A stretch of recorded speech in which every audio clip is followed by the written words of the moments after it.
It's an orchestra. These hormones, and I'm calling them all hormones, remember, neurological system produces neurotransmitters, not the classic hormone, but very important messengers. The immune system produces cytokines, tiny, tiny, tiny little messengers. And then the endocrine system produces all the hormones. The neuro-immune-endocrine system sings. It literally sings to your DNA. And your DNA dances accordingly. Most of us reach a certain age, or we get really stressed out that we need to have a little hormonal help. We need a little support hormonally. Think of it as a computer network system. Think of this physical body as the hard drive, the physical computer. And the hormones are your software programs. And your master controller, your operating systems, which if you don't know computers is like the Windows operating system, is your hypothalamus. We're going to talk a lot about the hypothalamus in just a minute, okay? So most of us, by the time we reach a certain age, need a software upgrade. We need to have our hormones tweaked a little bit or helped a little bit because we become hormonally challenged. We become hormonally incapable of functioning at the same high level we used to function at. And this was happening more and more to younger and younger people because of stress. And the major stressors have to do with diet, eating way too much sugar, becoming insulin resistant, and being malnourished. And it has to do with toxins, not getting rid of toxicity in the system. And it has to do with not sleeping in the dark. It is huge. If you could do one thing for yourself, if you take one thing home tonight, one thing, you must sleep in the complete darkness. Absolute darkness to make the most melatonin. We're going to hold questions till the end. Go ahead. And here is hormones over the lifespan. So this will be your left of the chart, okay, is fetal life. And the far right of the chart is death, the end of your life. So notice how high the hormones are, and I'm talking all the hormones. Everything you're making is high when you're a fetus, very, very high. And then we go through childhood, and everything's really low. Think about a 6 or 7-year-old child. Think about a little boy 6 and a little girl 6, and we cover their genitals. And we have the same haircut. And we see them naked, they look exactly the same. They have the same body type. They have no hormones. They have no differentiation.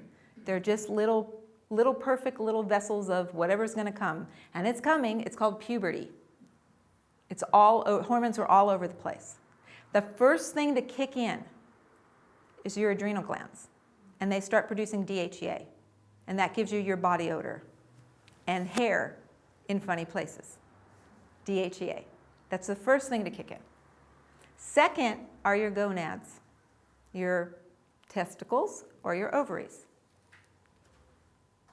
Third is going to be your pituitary gland producing growth hormone at high levels.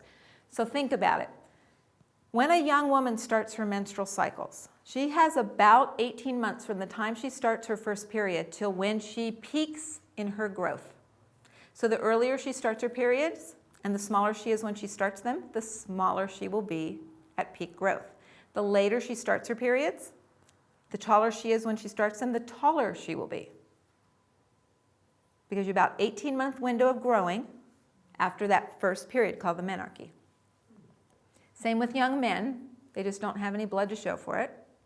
But when their testosterone starts to kick in, they actually have a longer window. It's 2.5 to 4 years, which is why some of the tiniest little guys at graduation at high school, you see them for the 5-year reunion and they're big monsters because they kicked in a little late. They went through puberty a little later and they kicked in and they grew like crazy in the college years.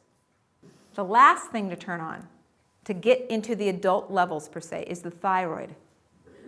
So once your metabolism reaches whatever is going on hormonally with the adrenal glands, the gonads, and the pituitary, the thyroid then maintains a metabolic level. When we're younger, our metabolism is higher. Why? Because we have more mitochondria. We're producing a little more thyroid hormone.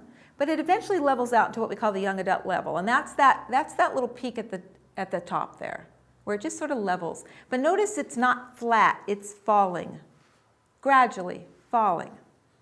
We don't really notice the falling too much. Maybe some slight wrinkles, maybe slightly tired. We're a little tired in the afternoon, just very slight. We can't quite lose that extra body fat like we used to as easily. Very, very slight changes. Maybe that first few gray hairs, and then all of a sudden it starts to go down. Very, very, in that same jigsaw pattern, that same sawtooth pattern as it happened in puberty, but not up, down. That's the pausal time. We call it perimenopause in women. And we don't have a name for it in men, but I call it periandropause, okay? It's before the actual pause when they need to have Viagra to help them have erections. There's this time where the hormones decline. What's happening? What does that look like? Well, I'll tell you, the very first thing that's going to happen is your cholesterol level is going to rise. Your cholesterol level, your LDL cholesterol will rise when you become hormonally challenged. And it has nothing to do with what you're eating. Nothing. And a low-fat diet won't fix it. Low-sugar diet will help somewhat. Why is it doing that? Because the pituitary gland is telling the gonads to produce sex steroids. And the liver is producing LDL cholesterol, supposedly the lousy one, not so lousy, LDL cholesterol, to make the sex steroids. That's where the word steroid comes from, cholesterol. One of the best ways to treat high cholesterol is get somebody hormonally competent. It'll make a huge difference in their cholesterol levels. So it's falling. The hormones are falling, and they go out as they come in, okay?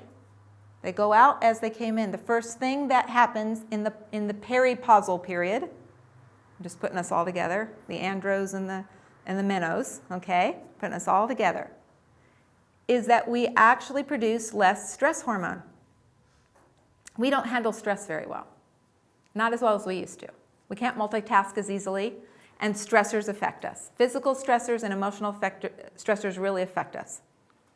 Physically affect us, not just emotionally. We're maybe not as emotional as a teenager, but that's because of that roller coaster. But look, we've got the same roller coaster. We are there. We're seeing that roller coaster effect. Then the gonads go out and we don't have as much of the sex steroid hormones. They start to fall. And then the pituitary, you make less growth hormone, and then the thyroid starts to fall. Now, in medicine, most doctors will look at the thyroid first. I'll tell you, by the time the thyroid has fallen, in middle age, everything else has already fallen. That's really huge. That's really huge. If I see a patient at any age with low thyroid, I do a complete endocrine evaluation because the thyroid does not work by itself. And I'll explain why. So as we keep falling, we're no longer hormonally competent. And what happens? We die. Or we rebuild ourselves. And we call that cancer. Cancer is your body's way of rebuilding itself. Let's think of it from the cancer's point of view. I've got a breast cell in here that's not liking what's going on around here. My estrogen levels are falling, my progesterone levels are falling, my stress hormones are off the charts, my immune system's doing funky things. And from that cell's point of view, this mothership is no longer doing the job. So what is she going to do? She's going to rebuild herself. She's going to make herself impenetrable, I can't say that word very well, to the immune system. She will block the immune system off, and she will do her own darn thing. And one thing she has to do, like a fetus, is she has to multiply rapidly. Now that one cell has become a tumor. Okay? From an embryological point of view, if we take that same idea of what happens with the fetus growing rapidly with all those hormones, when you look at the cancer cells, they are very receptive to whatever hormones you're making.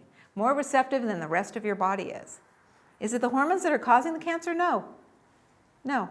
It's the lack of hormones that cause your immune system to forget to do its job. And for the DNA of that cancer cell to say, I'm going to try again. I'm going to rebuild the ship.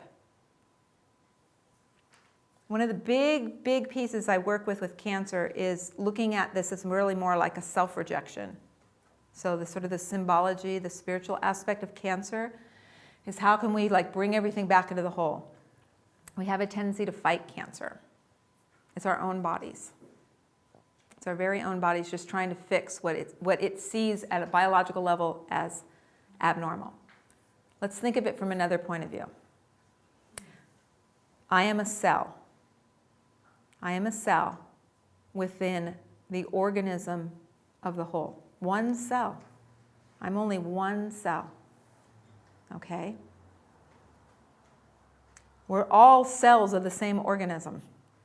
And the plants and the animals, we're all cells of that same organism. That same organism. When we create wars, when we pollute our environment, it's like cancers, okay?